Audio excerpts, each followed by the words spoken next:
I've got the butyl tape. I'll be actually running that around the thread, work out the length of that hose, cut that, and that's those tanks done. I measured it at 1170, but I cut it at 12 just to be sure.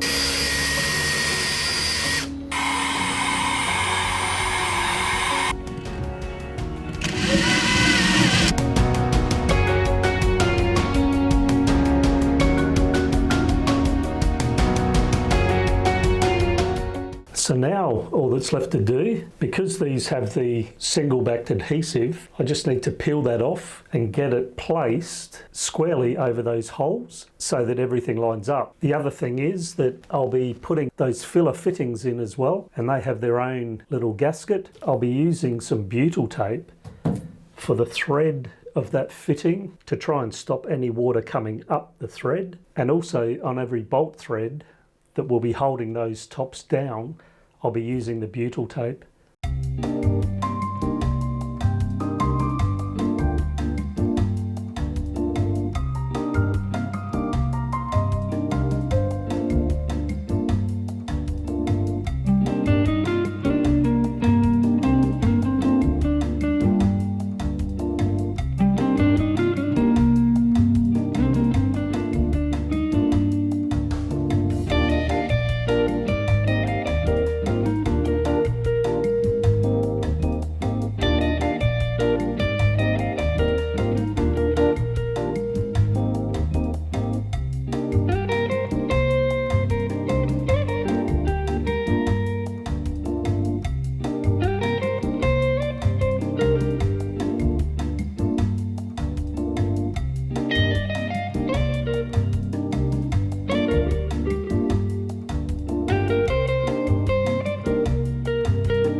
And now for the filler hose pipe fitting. When I made these little seals for these fittings, I made them quite a tight fit. That's deliberate because that hex shape there around the fitting really is not very wide. And so I wanted to just try and get as much sealing right up against that thread as possible. I've got the butyl tape. I'll be actually running that around the thread.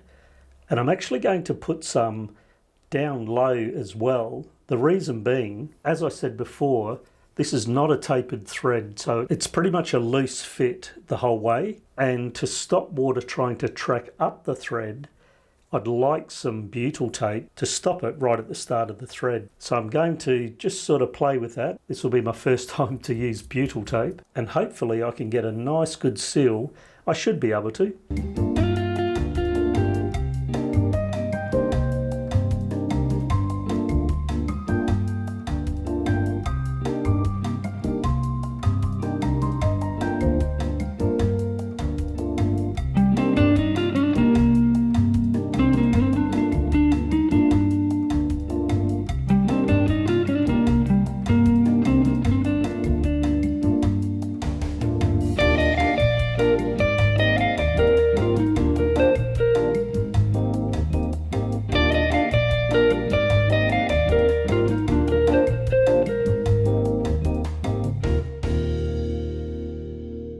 So as it turns out, no need for the big holding tools.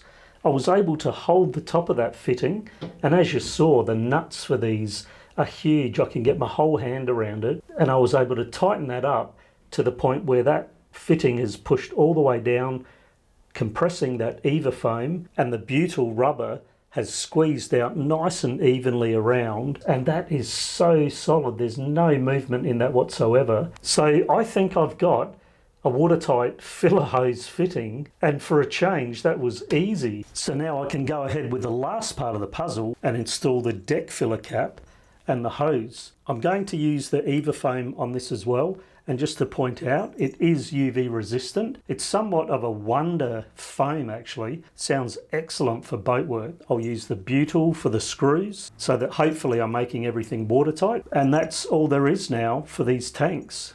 Deck filler cap, then I can cut the hose to length, clamps top and bottom, work out the length of that hose, cut that, and that's those tanks done. And you'll see here what I've done in the meantime. Over all these years I've just had those cork bungs to stop water going down inside the boat. That can now come off and I can fit the water filler cap. And just to point out, so that's the water filler hole, but if we come aft here, this is the hole for the holding tank cap.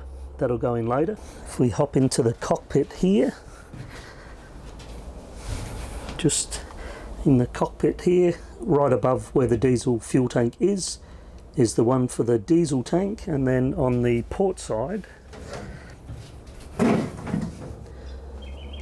there is the other water filler cap. Just to mention a couple of things, these fittings are cast 316 stainless steel, which is excellent, so I shouldn't have any problem with those. And the other thing to say is, although I'm putting the EVA foam seals down, the same with those inspection holes on the tanks, I'm not using the butyl tape just yet. Reason being, regarding the tanks, I want to have those lids off again to give them a good clean with chlorine, leave the lids off and let them all air and dry out. So there's no real value in putting the butyl tape on just yet. The same with these filler caps, and the reason for that is because the whole boat on the outside needs more painting. From the side decks to the coach roof to the hull, it's all going to be painted again. What I'll do is I'll just put them in place. They're going to be a lot better than that sort of cork and a rag before. I didn't really get water running down there actually because of the side deck's profile angling down. The small amounts of water that did get on the boat just ran along the gunnels, straight out the scuppers without really flooding the decks. So I really haven't been getting water through those as much as they're hardly waterproof. Fortunately, I haven't been getting water down there.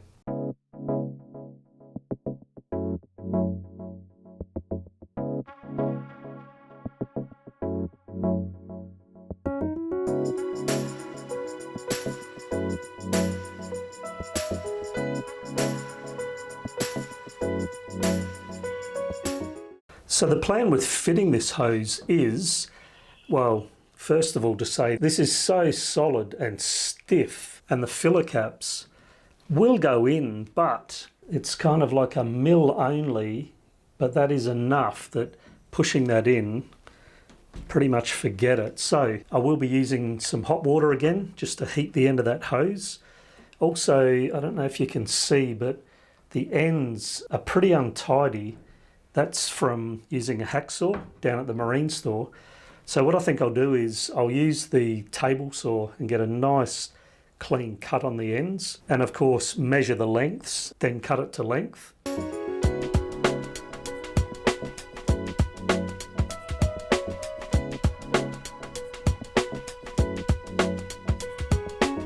So I've cut that nice and clean.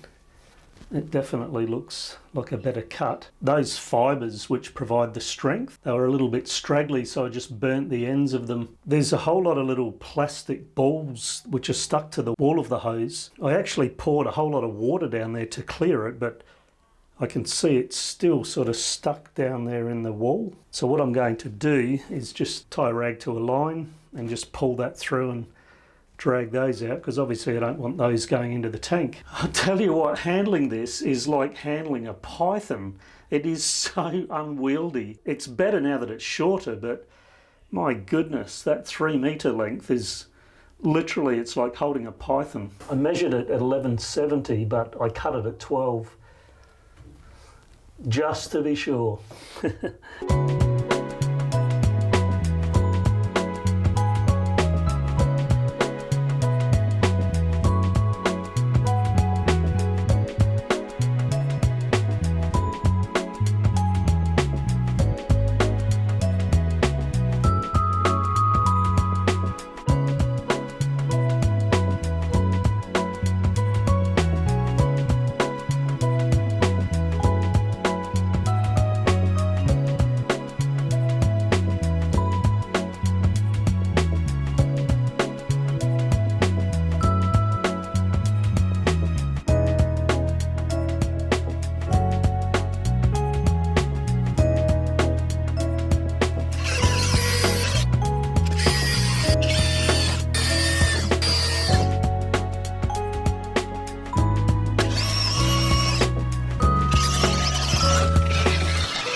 Just to explain with regards to these John Guest fittings. So the idea is you push the hose in as far as it can possibly go. You sort of feel initially it seats in, but that's not all. You have to actually push kind of like a second time and you'll feel it advance through. Apparently there's a metal collar of some description in there which grips the hose. Once you've pushed it all the way in, the next thing is you actually pull it out a little bit and you see this internal sleeve comes out with the hose. And then you get these little clips which go over the top of that and clip in place, which hold that inner sleeve out, which is the locking mechanism.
So let's follow the hoses. So on the starboard side, it's water in and the vent out, and in the back there's the suction hose. Both of the suction hose and vent for the starboard tank pass through that hull floor.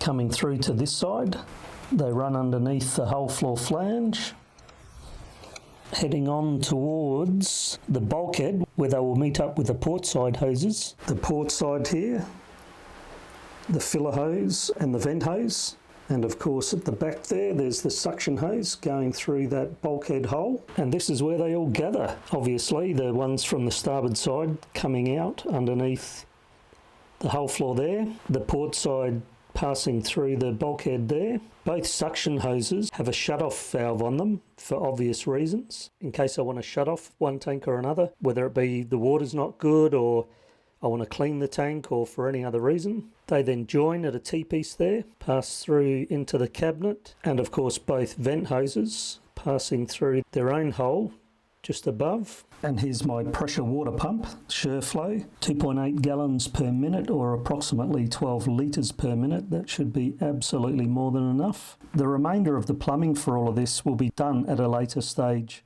once I've got more of the galley done. But as you can see, the vent hose is passing through the other cabinet there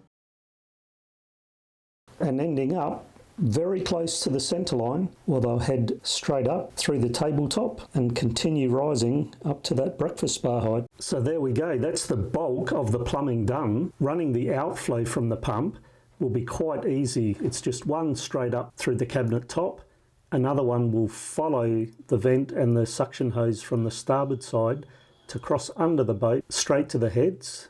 So that will be very easy. Just two freshwater outlets. I will also be having salt water pressurised to the sink and the heads. That is the main part of the plumbing from the water tanks done. in the next episode, everybody. So here's the solution for those IP covers. So the first thing with putting up the backs for the saloon seating. Here we are in cabin 2. Although I'm putting the Eva foam